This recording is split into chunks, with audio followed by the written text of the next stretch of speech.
Olá pessoal, tudo bem? Hoje eu estou aqui para o nosso 16º dia e eu peço que você leia Mateus capítulo 6, do versículo 25 ao versículo 34 e siga assistindo esse vídeo para a gente continuar.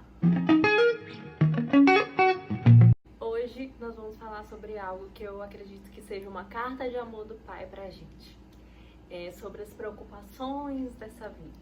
Nós temos muitas preocupações, às vezes as preocupações vão tomando conta da gente, se tornam uma ansiedade, nos paralisam, se tornam medos que acabam nos paralisando e a gente não consegue sair do lugar.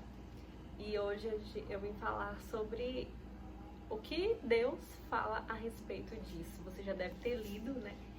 E eu quero falar sobre 3 coisas. A primeira é sobre o nosso valor. Nós temos valor. Jesus, ele sai, como eu já falei várias vezes aqui, Jesus, ele saiu do seu esplendor, da sua glória, ele saiu desse lugar perfeito, veio para a terra para morrer em nosso lugar, ele nos comprou com o seu sangue, então nós temos valor. Nós fomos comprados com preço do sangue de Jesus, então nós temos muito valor. E mais uma vez Jesus vem falar aqui sobre o nosso valor. Ele fala assim: observem as aves do céu, que não semeiam, não colhem, nem ajuntam em celeiros. No entanto, o Pai de vocês, que está no céu, as sustenta. Será que vocês não valem muito mais que aves?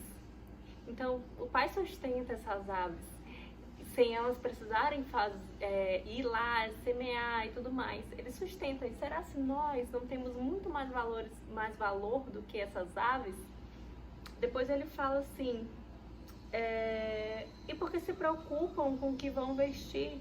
Observem como crescem os lírios do campo. Eles não trabalham, nem fiam. Eu, porém, afirmo a vocês que nem Salomão, em toda a sua glória, se vestiu como qualquer um deles. Ora, se Deus veste assim uma erva no campo, que hoje existe e amanhã lançada no fogo, não fará muito mais por vocês, homens de pequena fé? Deus está falando que a gente tem valor, a gente tem muito mais valor do que uma ave, a gente tem muito mais valor do que uma erva no campo. E a segunda coisa que eu quero falar para vocês é que isso é uma promessa. Tudo isso aqui que Deus está falando é uma promessa, mas existe uma condição para receber essa promessa. E a condição é, versículo 33, mas busquem em primeiro lugar o reino de Deus e sua justiça, e todas essas coisas lhes serão acrescentadas. Então existe uma condição para receber essa promessa de Deus. A gente não tem que ficar todo tempo lá deitado na nossa cama sem fazer nada. Não vou me preocupar porque eu tenho muito mais valor do que uma ave, eu tenho muito mais valor do que um lírio, então eu não preciso fazer nada porque Deus já fez tudo por mim. Não, busquem em primeiro lugar o reino de Deus e sua justiça, e todas essas coisas serão acrescentadas. Eu tenho um testemunho para contar para vocês sobre isso, sobre buscar em primeiro o reino de Deus, em primeiro lugar o reino de Deus, a justiça, e as outras coisas serão acrescentadas. Para quem não sabe, eu e o meu marido, hoje meu marido, o Bruno, nós fomos missionários em tempo integral. E nós largamos tudo mesmo e fomos para missões, ficamos 5 meses em missões. Depois que nós saímos, eu acho que foi um pouco mais de um mês depois, nós nos casamos. E eu falo para vocês todas as letras e com toda a verdade, sinceridade. O meu casamento, ele foi muito além do que eu esperava. Era um sonho que eu tinha há muito tempo e eu já tinha falado, Deus, eu lhe entrego esse sonho. Para mim pode ser de qualquer forma. E eu busquei o reino de Deus e a sua justiça e todas as coisas me foram acrescentadas. Eu não estou falando isso, pelo amor de Deus, para me ensoberbecer, porque eu sou orgulhosa, porque eu quero ser a boazona, Deus me livre. Mas é para falar para vocês que quando a gente busca realmente o reino de Deus, em primeiro lugar, todas essas coisas serão acrescentadas.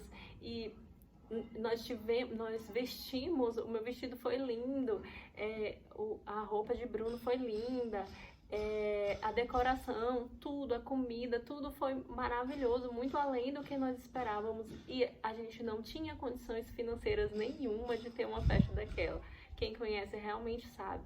Então, a promessa de Deus, as promessas de Deus, quando a gente coloca em prática essas condições para receber as promessas, elas vêm. E muitas vezes Deus, ele, como a gente já ouviu, Deus ele faz chover sobre os bons e maus, ele faz o sol nascer sobre os justos e injustos. Então, muitas vezes a gente nem cumpre essas condições e Deus, ele é maravilhoso e mesmo assim ele nos sustenta todos os dias.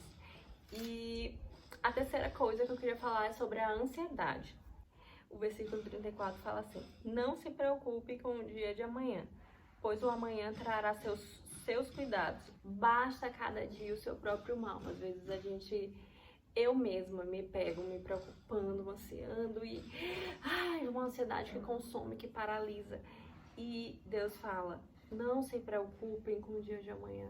Não se preocupem, pois o amanhã trará os seus cuidados. Amanhã você se preocupa com amanhã, depois de amanhã você se preocupa com depois de amanhã.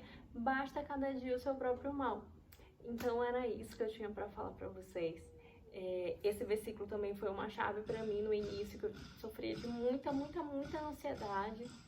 Então eu ficava mentalizando: basta cada dia o seu próprio mal, basta cada dia o seu próprio mal. E para mim foi algo que funcionou.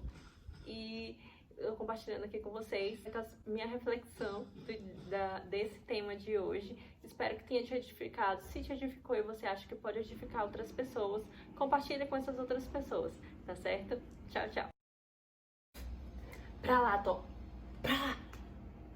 Pra lá, Tô. Pois o amanhã trará os seus cuidados. Ai, meu Deus do céu. Aconteceu alguma coisa aí.